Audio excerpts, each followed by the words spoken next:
Hello दोस्तों, मैं कन्हैया एक बार फिर से स्वागत करता हूं आप सभी का आपके अपने यूट्यूब चैनल इंग्लिश ज्ञान पे, जहां पे आपको स्कूल, कॉलेजेस एंड स्टडी से जुड़ी टिप्स एंड अपडेट्स मिलती रहती हैं। तो दोस्तों, आज की इस वीडियो में हम अपनी जियोग्राफी की प्रिपरेशन को आगे बढ़ाते हुए 10th क्लास की एनसीईआरटी का सेकंड चैप्टर करने जा रहे हैं, जिसका नाम है वन वन्यजीव तथा संसाधन। इससे पहले वाली वीडियोज़ में हमने जियोग्राफी के जो भी 9th क्लास के जितने भी चैप्टर थे वो कवर किए हैं, और इससे पहले जो 10th क्लास का फर्स्ट चैप्टर है जो कि बहुत ही ज़्यादा इंपॉर्टेंट है, जिसमें हमने मिट्टी के प्रकार एवं जो उनकी इम्पोर्टेंस होती है, सिग्निफिकेंस होता है, उनके बारे में डिस्कस करा था। तो अगर आपने वो वीडियोस नहीं देखी है तो पहले वो वीडियोस देखिए, देन उसकी बाद यहाँ से स्टार्ट कीजिएगा ताकि आप इंटरकनेक्ट कर पाएँ। और इससे पहले बहुत सारी प्रिपरेशन से रिलेटेड वीडियोस ऑलरेडी पब्लिश की जा चुकी हैं। तो अगर आप DU BEd एंट्रेंस एग्जाम की प्रिपरेशन कर रहे हैं तो आप उन सभी वीडियोस को देख सकते हैं। तो चलिए फाइनली आज की इस वीडियो को शुरू करते हैं। और आज की इस वीडियो में हम 2 से 3 चैप्टर कवर करेंगे 10th की जियोग्राफी के। जो भी इंपॉर्टेंट क्वेश्चंस बन सकते हैं या फिर जो भी कॉन्सेप्ट एंड फैक्ट्स वहाँ से होंगे, तो आज की वीडियो में हम सारे वो क्लियर करेंगे। अगर आप चैनल पर नए हैं तो चैनल को सब्सक्राइब करके हमारे साथ जुड़ सकते हैं। बाकी दिल्ली यूनिवर्सिटी से आने वाली प्रत्येक इन्फॉर्मेशन के साथ साथ आपको यहाँ पे Delhi university B Ed entrance exam की प्रिपरेशन से रिलेटेड वीडियोस देखने को मिलती रहती है। तो चलिए फाइनली ये वीडियो को शुरू करते हैं। तो पहली चीज़ जो यहाँ पे है हमारी, वो है फौना और फ्लोरा। तो जो फौना होता है वो प्राणी जात को हम कहते हैं, और फ्लोरा हम वनस्पति को कहते हैं। जब भी फौना की बात हो रही होगी तो वहाँ पे प्राणी जात की बात हो रही होगी, किसी एनिमल्स की बात हो रही होगी। बट फ्लोरा में जितने भी वनस्पतियाँ हैं वो सभी को इंक्लूड किया जाता है। नेक्स्ट है फिर आपका लुप्त प्रजाति। तो अभी बहुत सारे जानवर लुप्त हो चुके हैं या फिर लुप्त होने के कगार पे हैं। तो उनमें किन किन जानवरों का नाम है, तो लुप्त प्रजातियों में एशियाई चीता है, गुलाबी सिर वाली बतख है, पहाड़ी कोयल है, जंगली चित्तेदार उल्लू है और गौरैया है। ये सारी जो जानवर हैं और पक्षी हैं वो लुप्त प्रजाति हैं, ये लुप्त हो चुके हैं या फिर होने के कगार पे हैं। नेक्स्ट है फिर आपका संकटग्रस्त प्रजातियां। संकटग्रस्त प्रजातियां जो कि लुप्त होने का खतरा है, ये कभी भी लुप्त हो सकते हैं। तो वो कौन कौन से हैं? काला हिरण है इसमें आपका, देन मगरमच्छ है, शेर पूंछ वाला बंदर है, भारतीय जंगली गधा है, गैंडा, निकोबारी मेगापोड है जो कि एक पक्षी होता है। इसके अलावा फिर संगाई मणिपुरी हिरण है। तो ये जो जानवर हैं ये लुप्त होने के कगार पे हैं, जिन्हें खतरा बना हुआ है और ये कभी भी खत्म हो सकते हैं। मेनली इनका एक ही रीजन होता है जो इनका खत्म होने का है फिर लुप्त होने के कगार पे हैं। एक तो जंगलों का सफाया जो हो रहा है, जितनी तेजी से पेड़ पौधों को काटा जा रहा है, फॉरेस्ट का डिफॉरेस्टेशन किया जा रहा है, तो उसकी वजह से इनके जो आवास हैं वो ख़त्म होने लगते हैं और धीरे धीरे फिर इनकी प्रजातियां वो लुप्त होने लगती हैं।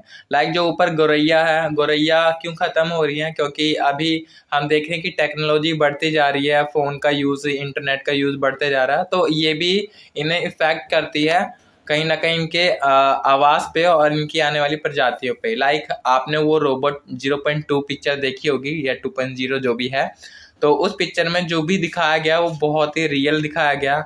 एग्जैक्टली वैसा ही होता है सभी जानवरों के साथ, पक्षियों के साथ, उनके आवासों के साथ, उनकी लाइफ के साथ। तो हमें ट्राई करना चाहिए कि हम भी अपना थोड़ा सा योगदान दें कि इनके साथ ऐसा ना हो।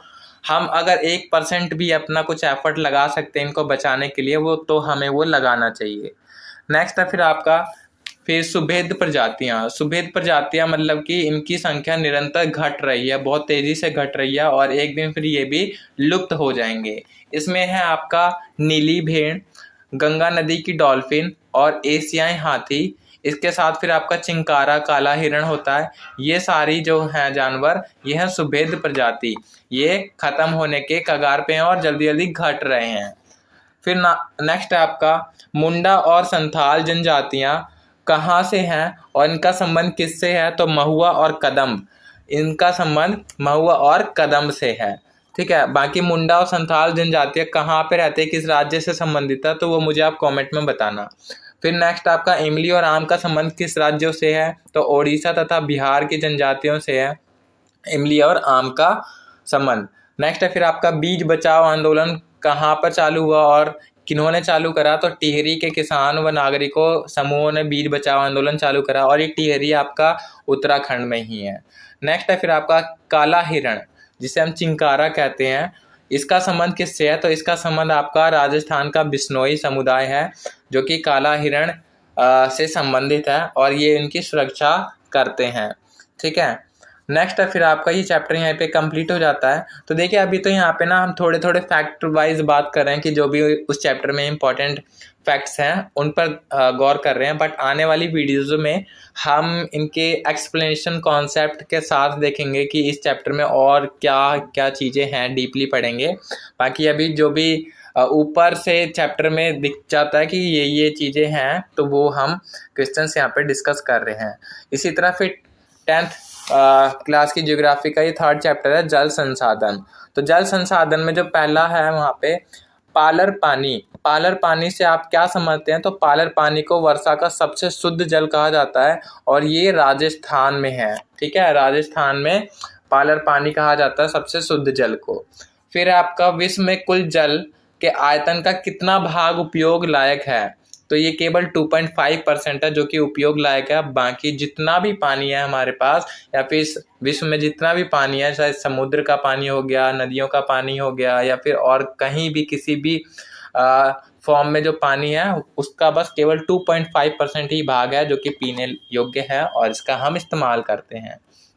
नेक्स्ट है फिर आपका भारत का कौन सा राज्य है जहां छत वर्षा जल संग्रहण ढांचों का निर्माण आवश्यक कर दिया गया है?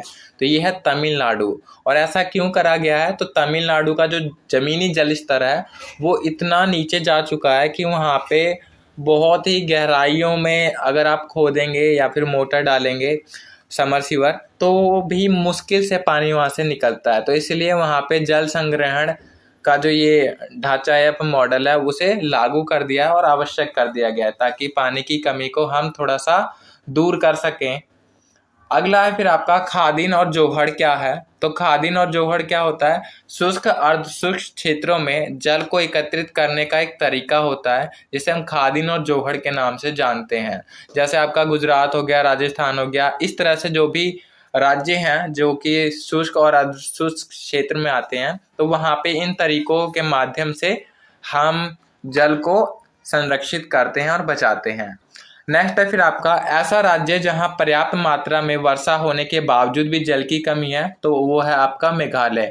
और जैसा कि आपको पता होगा कि मेघालय में ही सबसे ज़्यादा बारिश होती है, बट स्टिल वहाँ पे पर्याप्त मात्रा में वर्षा होने के बावजूद भी जल की कमी होती है। ठीक है।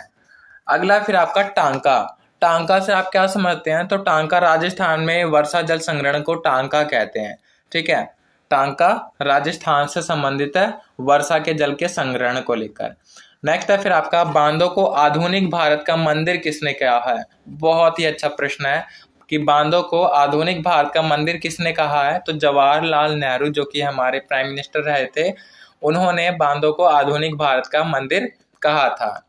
नेक्स्ट है फिर आपका चैप्टर 4 कृषि। अब कृषि से जो भी इंपॉर्टेंट प्रश्न हो सकते हैं एनसीईआरटी में, वो देखिए। पहला है आपका पटसन व कपास कैसी फसल है? तो ये रेशेदार फसल होती है, पटसन और कपास। सुनहरा रेशा किसे कहा जाता है? तो आप मुझे कमेंट सेक्शन में बताना। ठीक है। बाकी पटसन पौधे के किस भाग से प्राप्त की जाती है, वो भी अगर आपको पता हो तो मुझे कमेंट में जरूर बताना। नेक्स्ट है फिर आपका गेहूं में सबसे ज़्यादा आगे जो राज्य है वो है हरियाणा, फिर है रबड़ में केरल, और गन्ना में उत्तर प्रदेश। और ये लिस्ट ऊपर नीचे होती रहती है, तो अभी की जो अपडेटेड लिस्ट होगी इस साल की, वो आप एक बार चेक कर लेना कि किस खाद्य में कौन सा राज्य आगे है। नेक्स्ट है फिर आपका दालों के उत्पादन में भारत का कौन सा नंबर है? तो ये प्रथम है, हमारा भारत दालों के उत्पादन में पहले नंबर पे आता है। फिर नेक्स्ट है आपका वियतनाम में झूम खेती को क्या कहा जाता है? तो वियतनाम में झूम खेती को रे कहा जाता है। और इसी तरह झूम खेती के बहुत सारे अलग अलग नाम हैं, तो अगर आपको एक और दो और नाम इसके पता है तो मुझे कमेंट में जरूर बताना। ठीक है। नेक्स्ट है फिर आपका रबी फसल और खरीफ फसल।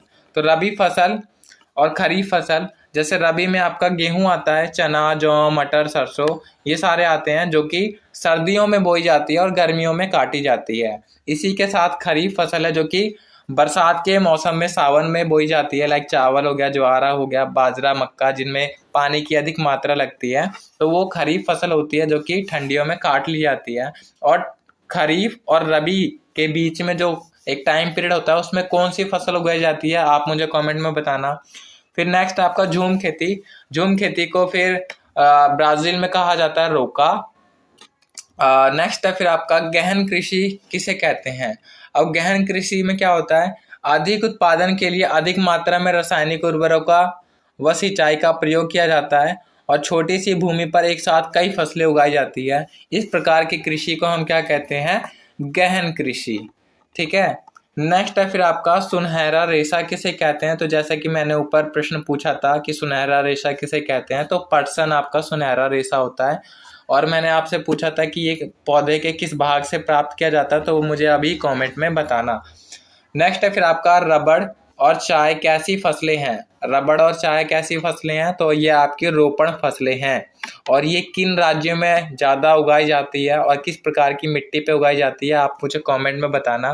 क्योंकि अगर आपने हमारी नेक्स्ट वीडियो देखी होगी, प्रीवियस वीडियोस, तो उसमें आपको जरूर पता होगा। जैसे यहाँ पे मैंने मेंशन भी कर रखा है कि रबड़ वन मृदा में उगाई जाती है। ठीक है। तो अभी के लिए वीडियो इतनी ही रखते हैं। नेक्स्ट वीडियो में हम चैप्टर 5 से और जितने भी आगे के चैप्टर होंगे वो डिस्कस करेंगे। अभी तो 2-3 चैप्टर रह रहे हैं, तो आने वाली वीडियोस में हम आगे के चैप्टर्स देखेंगे और उनसे बनने वाले क्वेश्चंस देखेंगे। बाकी आज के लिए इतना ही, मिलते हैं नेक्स्ट वीडियो में। तब तक के लिए आप चैनल को सब्सक्राइब करके हमारे साथ जुड़ सकते हैं। बाकी जो भी प्रिपरेशन से रिलेटेड वीडियोस एंड अपडेट्स होंगी वो आप तक पहुंचती रहेंगी। So thank you very much for watching this video. मिलते हैं नेक्स्ट वीडियो में। Till the time you can read something else for your preparation, and I hope you will do better in your preparation and in your exam too. So thank you very much once again. All the very best. Let's meet in another video. Bye.